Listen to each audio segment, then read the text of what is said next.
Boa noite, meus irmãos. Boa noite, Nivaldo. Boa noite, Célia. Boa noite a todos. Mais uma segunda-feira, aqui estudando, continuando o estudo desse Livro dos Espíritos, esse primeiro livro da codificação. É exatamente o primeiro livro, porque Kardec, depois dele constatar que as mesas se mexiam, que os barulhos aconteciam, que as pedras voavam de um lugar para outro, e quem provocava aqueles movimentos eram espíritos, ele precisava nos trazer um livro para nos explicar isso tudo. Porque o Kardec, né, Célia, ele não era meio religioso. Não era.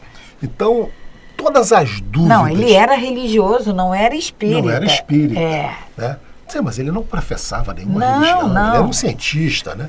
Então, quando ele descobre que aquelas perguntas estavam sendo respondidas, né? Quando ele pergunta e vem a resposta, que era a alma de homens que já haviam vivido na Terra, ele se debruça para estudar aquilo, e essas questões aqui são perguntas, dúvidas que ele tinha.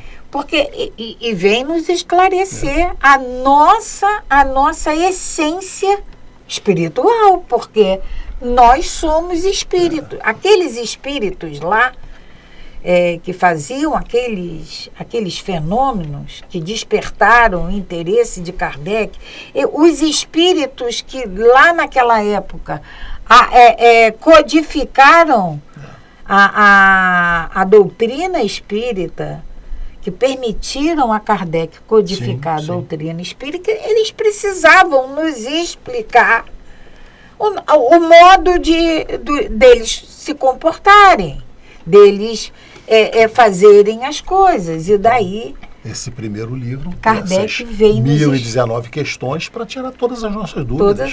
Com relação a todos os aspectos. Já estamos aqui na questão 971, estamos próximo ao final.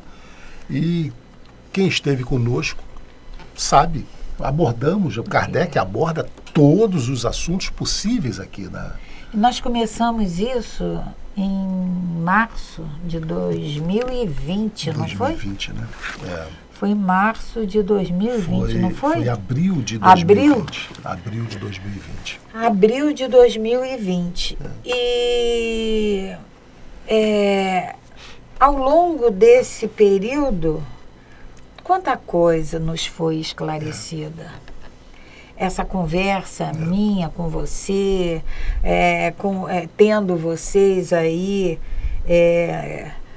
nos assistindo por essas mídias do MAP, por essa possibilidade que essa casa nos ofereceu.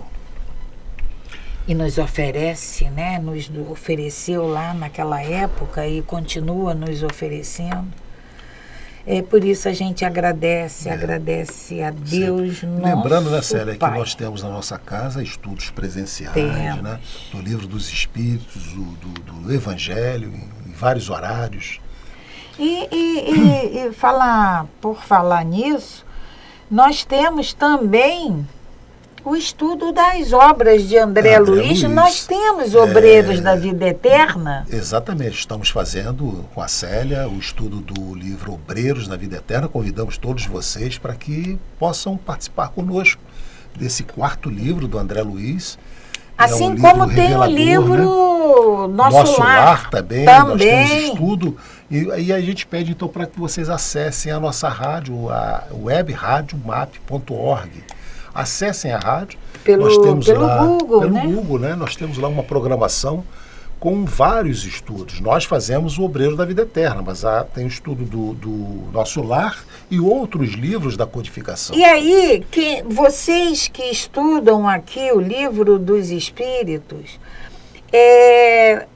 dando uma olhada, passando a nos acompanhar lá no Obreiros da Vida Eterna, vocês vão ver que as explicações desse livro com o que André Luiz nos relata... Célia, isso aqui é a base para que a gente ponha em prática, né, tudo na nossa vida. E todos os livros de psicografados por Chico, todos eles estão, a base, o entendimento do conhecimento é o Livro dos Espíritos. Vamos procurar esses livros, vamos ler, que aí... eu estudei isso, eu estudei no livro A explicação está aqui. A gente começa. É um horizonte a fechar os links, né, do entendimento, da compreensão do Espiritismo. Então vamos agradecer a Deus, nosso Pai, agradecer, Mestre Jesus, por todo esse carinho que Tu nos concede, agradecer a esses amigos espirituais que tanto nos incentivam, que nos ajudam nessa compreensão desses ensinamentos, agradecendo a essa casa, a nossa casa, o MAP, por essa oportunidade de estarmos aqui, de levar a todos vocês esse ensino, esses ensinamentos, essa proposta de vida que a doutrina espírita nos oferece. Procuramos, necessitamos e queremos, Mestre, assimilar esses ensinamentos para tornarmos o nosso caminhar mais seguro, mais reto, mais firme. Esteja conosco sempre, Mestre. Graças a Deus. Graças a Deus. E Célia, então nós paramos na semana passada. Não, tem a nossa página. Vamos fazer a nossa reflexão, né? De reflexão. A nossa reflexão da noite, né? É isso que mesmo. Vocês vão ler conosco. E ela é simples. Ela é simples. Ela tem um desenho de uma peteca. E ela diz assim: se ela cair, é só pegar e recomeçar. Jogar peteca é bom, não é? Jogar peteca é bom. Mas quando ela cai no chão, aí a gente... Como é que a gente faz? Para de jogar? Ou a gente pega e continua jogando? Assim são os nossos tombos na vida. Assim são os nossos tropeços na vida. Caímos? Vamos refletir, vamos levantar e vamos continuar. Porque é ensaio e erro. O que nós não podemos é cair e ficar caído. Nos entregarmos, né, Célia? Ou cair e logo adiante tornar a cair e logo adiante tornar a cair e cair. A gente tem a queda. A queda faz parte do nosso aprendizado. O tropeço faz parte do nosso aprendizado. Mas levantar e recomeçar também faz. Esse é o sentido. É o ensaio e erro. É aprendizado, é queda e aprendizado. Então a gente... quantas vezes nós não falamos: poxa vida, não devia de ter feito aquilo.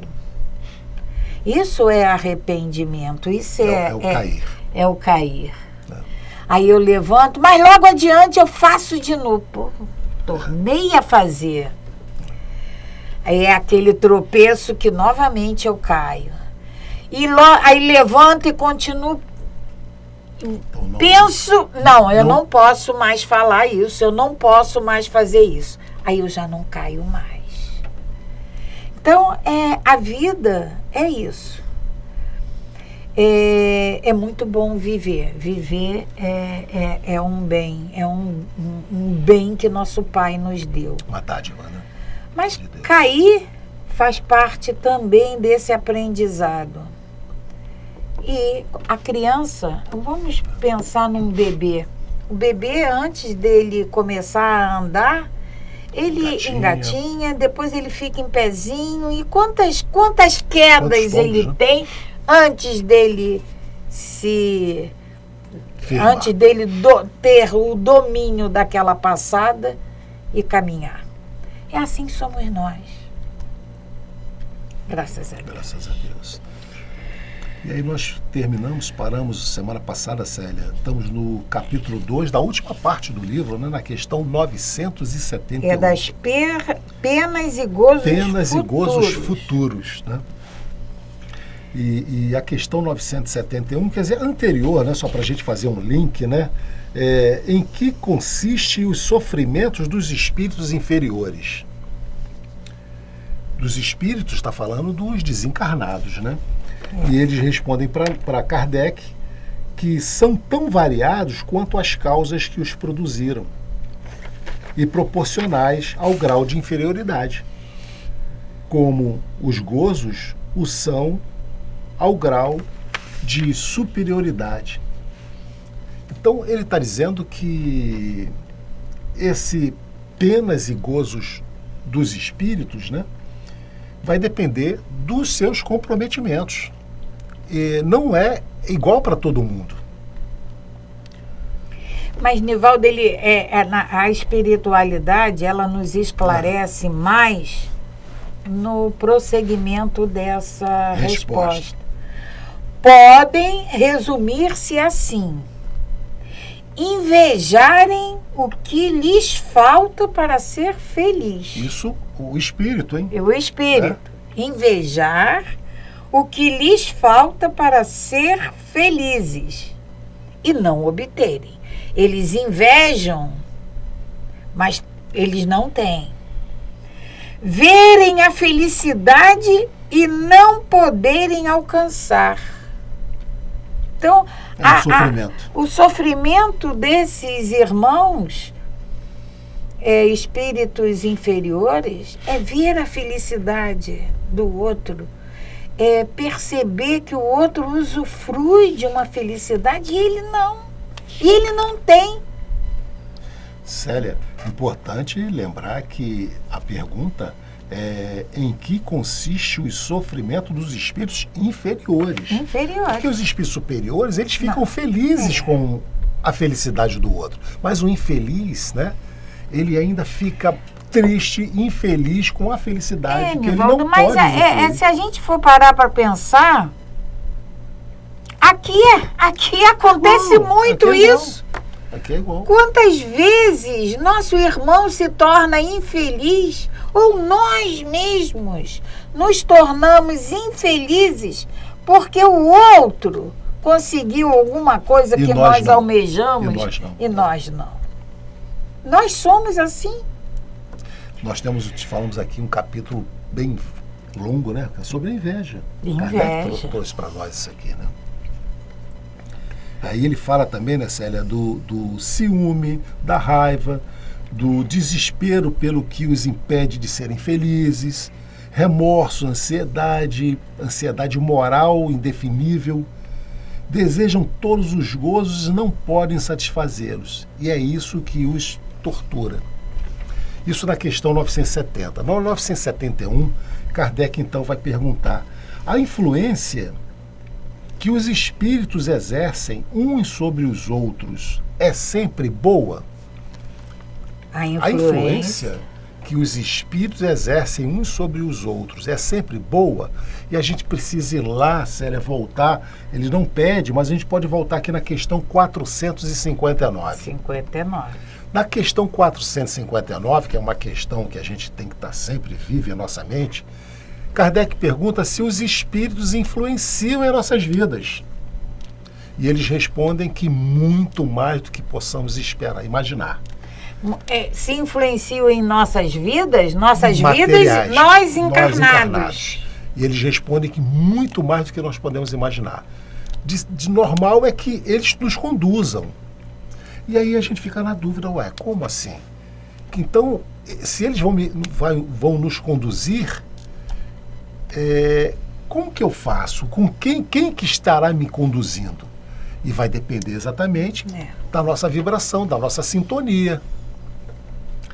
Então, quando Kardec aqui nessa questão pergunta a influência que os espíritos exercem sobre os outros é sempre boa, eles vão responder agora também. E aí essa pergunta de Kardec, Nivaldo, é espírito influenciando espírito. Espírito agora. Na questão aí, 459, Célia, é espírito encarnado. A gente convida mais uma vez agora a que vocês possam ir lá acompanhar o estudo, o livro, a leitura com o estudo do livro Obreiros da Vida Eterna. Nós estamos falando exatamente sobre isso, né? É espírito influenciando espírito. Então a resposta sim, Célia, sempre boa da parte dos bons espíritos. É claro, porém, os espíritos perversos procuram desviar do caminho do bem e do arrependimento aqueles que eles julgam suscetíveis de se deixar levar e que, com frequência, arrastaram ao mal durante a vida. Então, é o que a gente está lendo, estudando lá no Obreiros da Vida Eterna. Exatamente Treva isso. E sofrimento. Treva e sofrimento. E, aqui, nesse item que nós estamos, Nivaldo, é só ver o programa, é o último o programa... 23. É o programa 23. Porque aí tem esses dois casos, espíritos bons... influenciando espíritos bons, sim. Porque a irmã Zenóbia está com o André, o Padre Hipólito tentando convencê-los, né? Espíritos bons com espíritos sofredores, inferiores, vivendo esse mal que fizeram na Terra, e espíritos inferiores com inferiores. Dominando. É exatamente então, isso. Essa influência vai ser boa se os espíritos forem bons. Se eles forem mal, essa influência vai ser mal. E na questão, voltando à questão 459, a nossa situação, que nós estamos encarnados, nós vamos ser influenciados pelos bons espíritos se nós nos vincularmos em bons pensamentos. Se nós estivermos vinculados a pensamentos maus, nós vamos ser influenciados por sintonia pelos espíritos maus, né? Essa questão tem um item A. E no item A, então, Kardec pergunta: assim, a morte não nos livra da tentação? Voltamos lá para o livro, né, Célia? Encarnados, desencarnados, nós somos influenciados. Então ele pergunta: então a gente morre e não nos livramos da tentação? E eles respondem: não. Mas a ação dos maus espíritos é muito menor sobre os outros espíritos do que sobre os homens, porque eles não têm como auxiliares as paixões materiais. Então, Célia, é uma coisa muito séria. Nós, encarnados, somos muito mais suscetíveis à influenciação dos maus espíritos ou dos bons espíritos que ao desencarnarmos. Eles estão nos dizendo, os espíritos estão nos dizendo que ao desencarnar a influenciação dos maus é menor, né? Assim como a do bem também. Ele pede para que a gente vá na questão 996, que ainda nós vamos chegar lá. Se vocês quiserem adiantar, né? Vamos lá e dê uma olhadinha. Dê uma olhadinha, nós vamos chegar na 996. Quem não tem o livro físico, tem em PDF. Internet, né? Na internet, e aí pode dar uma olhadinha lá na questão 996. Nós ainda vamos agora para 972. E Kardec pergunta: como procedem os maus espíritos para tentar os outros espíritos, não podendo jogar com as paixões? Porque na pergunta anterior, na resposta anterior, a espiritualidade nos diz que a ação dos maus espíritos é sempre menor sobre os outros espíritos do que sobre o homem, porque lhes falta o auxílio das paixões materiais. Encarnados, nós temos as nossas paixões, os nossos vícios, as nossas tendências. E aí, os espíritos, que aqui, os nossos irmãos ainda não voltados para a luz, esses irmãos, esses espíritos que ainda se comprazem no mal, como é que eles fazem? Eles identificam essa nossa paixão ou paixões, e é em cima delas que eles trabalham. Então, se eu sou gananciosa, eu vou sofrer essa influência de ganância. Tem mais, tem mais, tem mais, tem mais. Se eu estou... se a minha paixão é o sexo, é em cima deles que eles vão trabalhar. Espírito, sim, ainda não evoluído, espíritos inferiores, espíritos maus, eles não são burros. A gente acha que... Não é, eles não são burros. Então, Kardec pergunta: como procedem os maus espíritos para tentar os outros espíritos, não podendo jogar com as paixões? E a espiritualidade nos responde: as paixões não existem materialmente, mas existe no pensamento dos espíritos atrasados. Os maus dão pasto a esses pensamentos, conduzindo suas vítimas aos lugares onde se lhes ofereça o espetáculo daquelas paixões e de tudo o que as possa excitar. O exemplo, vamos usar o exemplo da bebida. Então, um espírito que tem uma tendência, um encarnado que tem uma tendência... Desculpa, gente, não é um espírito encarnado, um espírito, e aí está desencarnado, é um espírito influenciando o outro. Ele vai procurar o lugar aonde ele possa satisfazer essa paixão. Os espíritos não nos influenciam, então eu quero beber. Eu desencarnei com o vício da bebida. Eu vou procurar aquela emanação que o álcool libera, e eu vou ficar satisfeito com aquilo. É uma coisa como se fosse assim, sério, meio ilusória. A impressão que eles provocam nesses outros espíritos, como eles nos dizem aqui, é mais do campo da imaginação, do pensamento. Mas eles tomam aquilo como verdade. Nivaldo, mas eu acho que satisfaz a eles de uma maneira concreta. Porque, por exemplo, a gente não... uma pessoa passa fumando na sua frente. Aquele cheiro fica... Aquele cheiro fica no caminho. E a gente passa... Eu conheci uma pessoa que ela parou de fumar, mas ela sentia... Ela ainda sentia... Ela parou de fumar por problemas de saúde. Mas quando ela sentia... Ela era atraída pelo cheiro. Ela ia por aquele cheiro. Ela ia saboreando aquele cheiro. Então, as paixões não existem materialmente, mas existe no pensamento dos espíritos atrasados.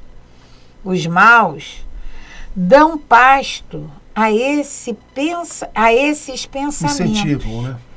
Conduzindo suas vítimas aos lugares onde lhes ofereçam o espetáculo daquelas paixões e de tudo o que as possa excitar. Então, elas são conduzidas exatamente como você falou. Talvez, Célia, o próprio desencarnado influenciando o outro desencarnado, mas utilizando o encarnado. O encarnado. Utilizando o encarnado. Então, se ele é um desencarnado que tem uma inclinação para a bebida, será levado para onde haja o consumo da bebida alcoólica entre os encarnados.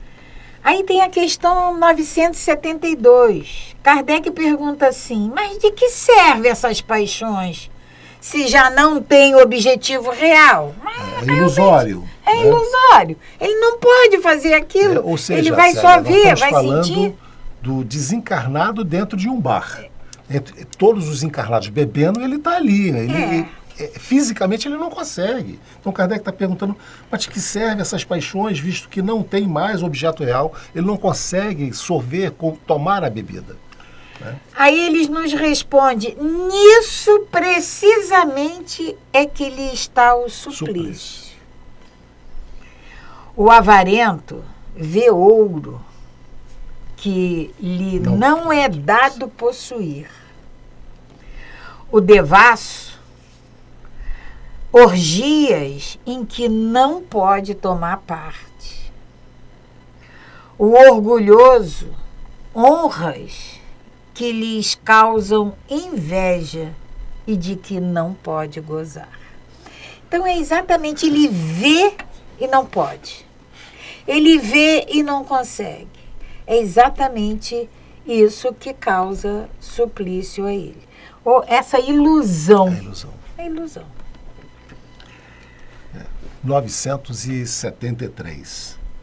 Kardec pergunta: quais são os maiores sofrimentos que os maus espíritos devam suportar?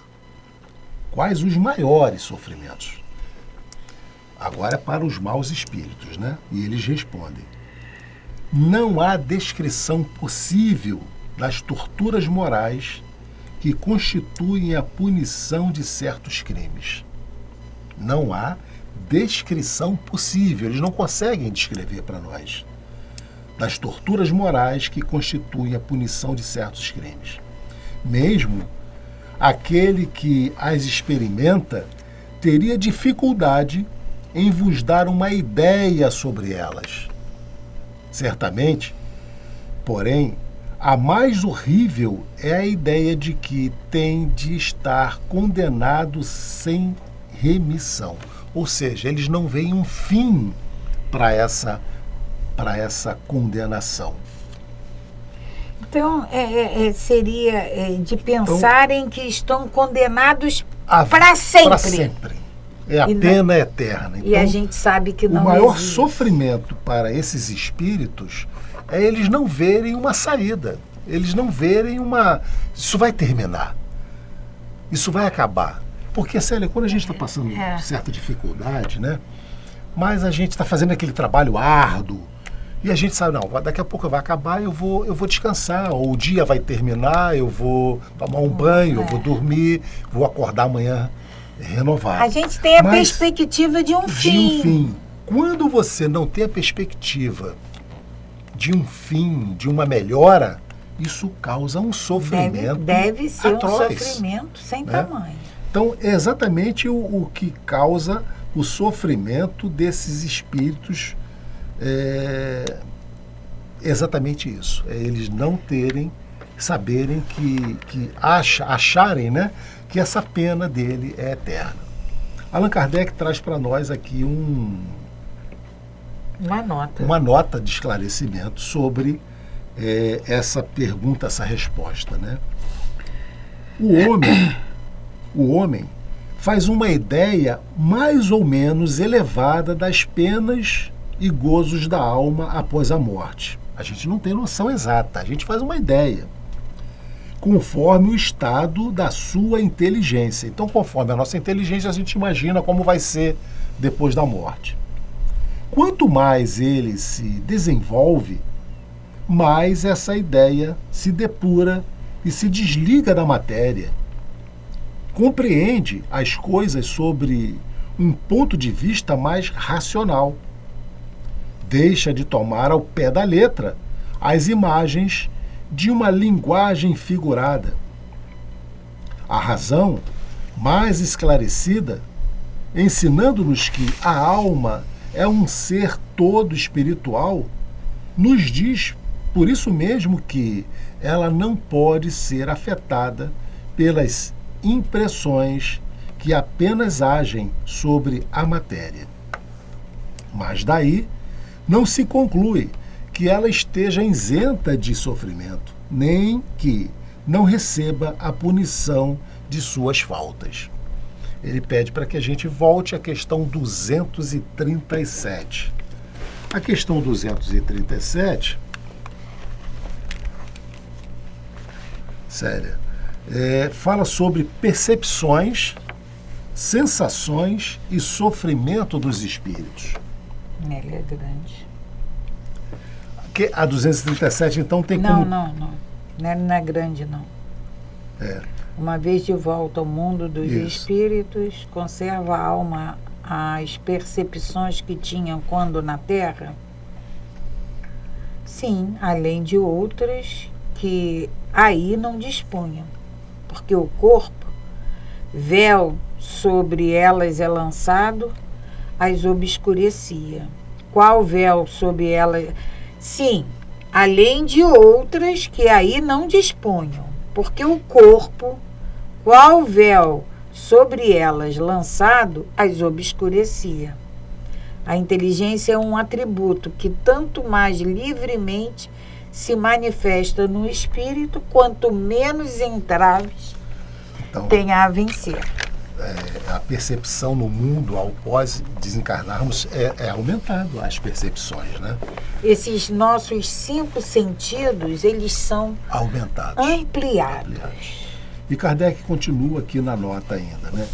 As comunicações espíritas têm como resultado mostrar-nos o estado futuro da alma.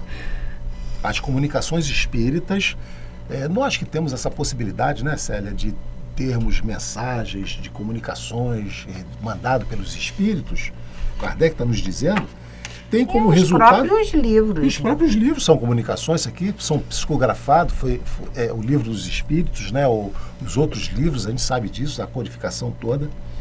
Então, essas comunicações espíritas, ela tem como resultado mostrar-nos o estado futuro da alma. Não mais como uma teoria, mas como uma realidade. Elas colocam diante dos nossos olhos todos os peripécias da vida de além-túmulo. É o que a gente está vendo lá no Obreiros da Vida Eterna, né? Mas, ao mesmo tempo, nos mostram como consequência perfeitamente lógica da vida terrestre, e embora despidas da engenhosidade fantástica criada pela imaginação dos homens, não são menos penosas para aqueles que fizeram mau uso de suas faculdades. A diversidade dessas consequências é infinita. Entretanto, em tese geral, pode-se dizer: cada um é punido por aquilo que pecou.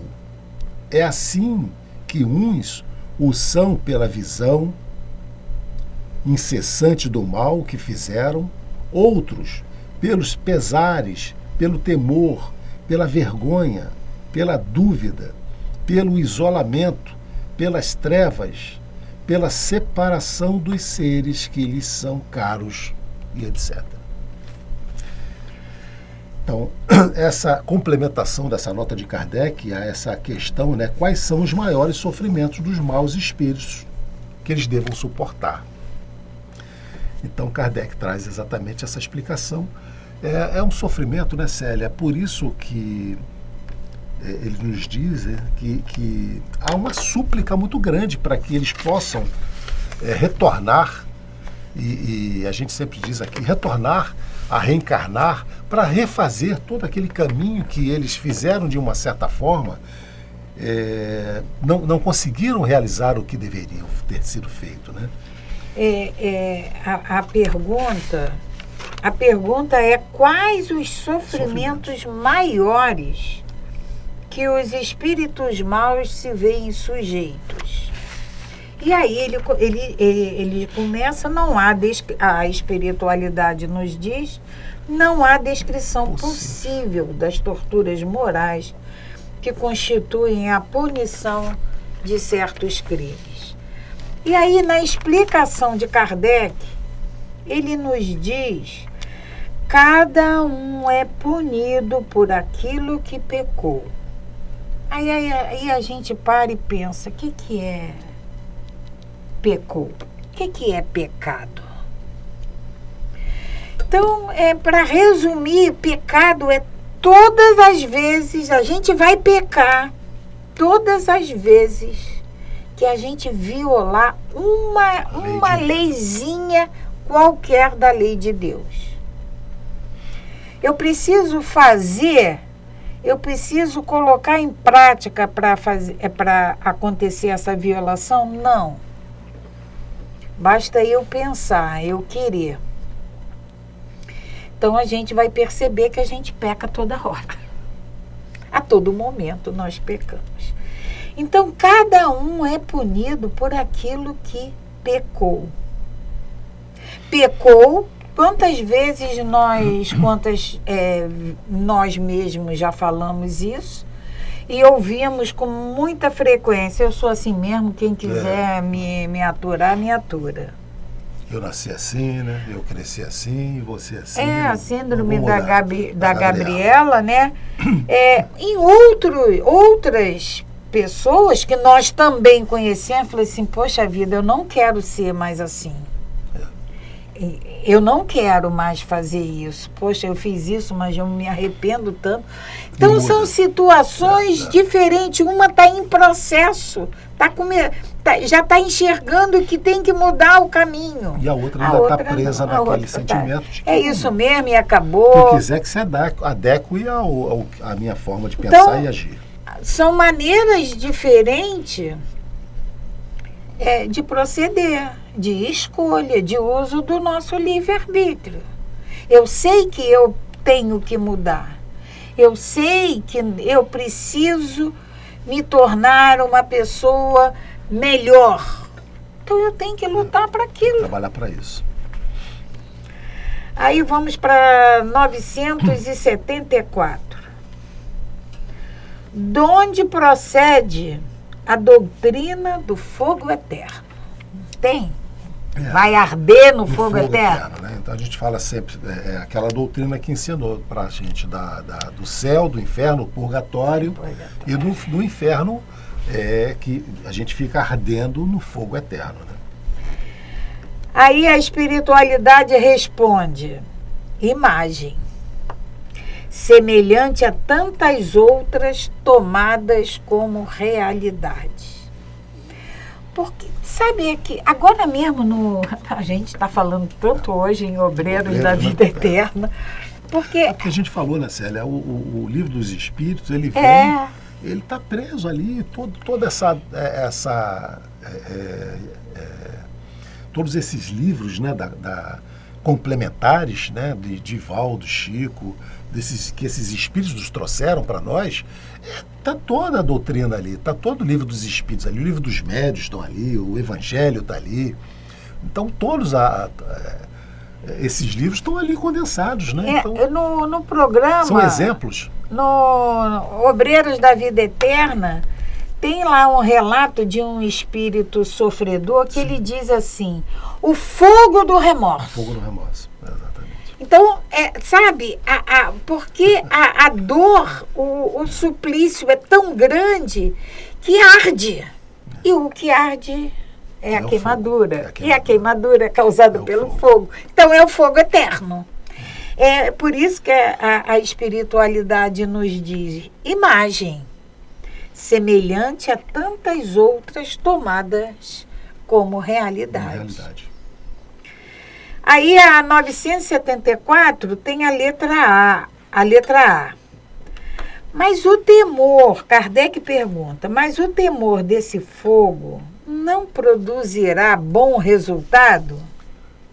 Mas o temor desse fogo Porque não terá bom resultado? Nesse ponto, né, a gente aprendeu, né, na nossa base, que a gente tinha que temer a Deus. Né?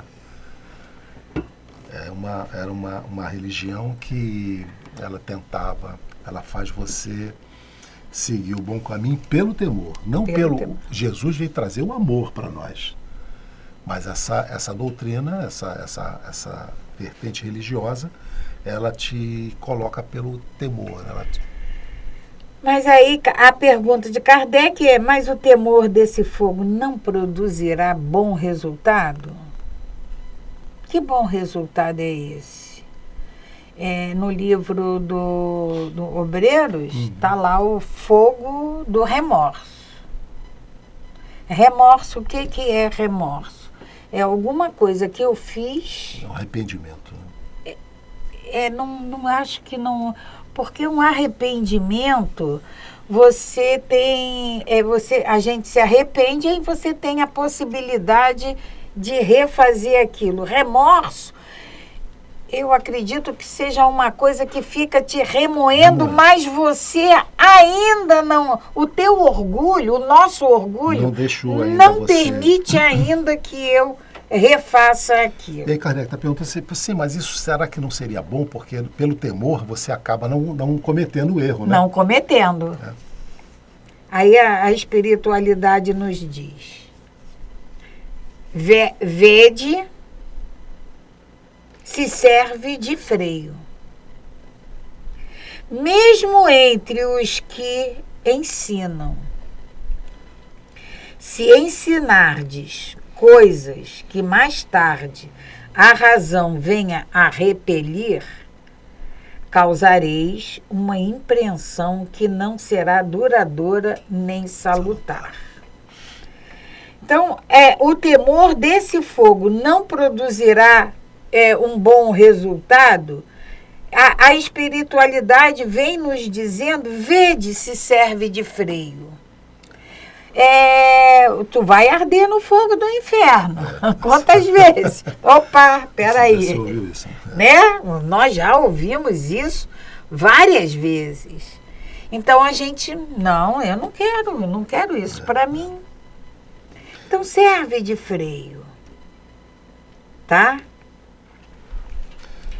Aí tem uma nota de Kardec. Traz uma nota. Impotente para,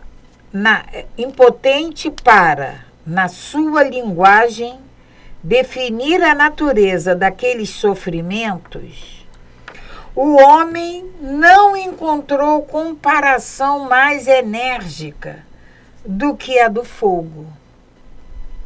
Para ele, o fogo é o tipo do mais cruel suplício e símbolo da ação mais violenta.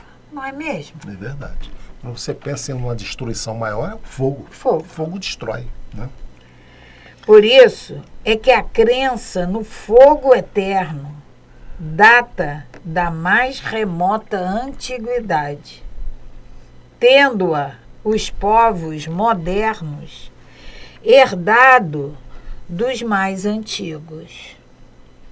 Por isso também é que o homem diz na sua linguagem figurada, o fogo das paixões, abrasar de amor, de ciúme. Mas não é assim que a gente fala? A gente fala, né? Arder de ciúme, queimar, arder de amor. Queimando de amor, de ciúme, né? É muito amor, é muito ciúme. Então o fogo é superlativo, imagem, né? É uma imagem superlativa. É de muito. E essa questão da 974, mas o temor desse fogo não produzirá bom resultado? É o freio. Ninguém quer. Quem quer, em sã consciência, arder no fogo? Ninguém quer.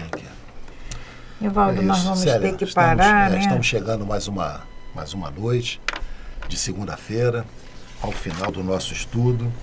Retornaremos na próxima semana. Estamos aí concluindo, quase terminando o nosso livro dos Espíritos, né? Desejamos a todos vocês que estiveram conosco uma boa semana, uma excelente semana, uma noite de sono reparador, e que tenhamos sempre em mente que todo esse estudo é para que a gente possa fazer essas transformações necessárias nas nossas vidas para que a gente tenha uma vida espiritual mais adequada. Que Jesus nos abençoe e nos proteja sempre. Graças a Deus. Graças. Paz e bem, paz e luz. Paz, muita paz.